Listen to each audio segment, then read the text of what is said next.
దేశంలోని 6 జాతీయ పార్టీలకు 2024-25 ఆర్థిక సంవత్సరంలో మొత్తం 7,960.09 కోట్ల ఆదాయం సమకూరింది. అందులో అత్యధికంగా 85.03% వాటా భాజపా ఖాతాలోకి వెళ్లినట్లు అసోసియేషన్ ఫర్ డెమోక్రటిక్ రిఫార్మ్స్ తెలిపింది. ఎన్నికల సంఘానికి ఆయా పార్టీలు సమర్పించిన ఆడిట్ నివేదికల ఆధారంగా వీడీఆర్ ఈ లెక్కలు వెల్లడించింది. ఏడీఆర్ నివేదిక ప్రకారం 2024-25 ఆర్థిక సంవత్సరంలో కాషాయ పార్టీ 6,769.14 కోట్ల ఆదాయం ప్రకటించింది. 918.28 కోట్లతో కాంగ్రెస్ రెండో స్థానంలో ఉంది.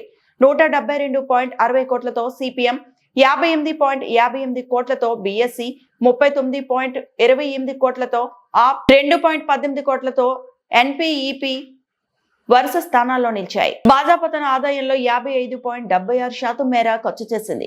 కాంగ్రెస్ 1111.94 కోట్లు ఖర్చు చేసింది. ఇది పార్టీ మొత్తం ఆదాయం కంటే 21.09% ఎక్కువ. బీఎస్పీ సైతం తనకు సమకూరిన ఆదాయం కంటే 81% అధికంగా ఖర్చు చేసింది. ఆప్ తన ఆదాయంలో 92.83% ఖర్చు చేసింది అని వీడీఆర్ నివేదిక వెల్లడించింది.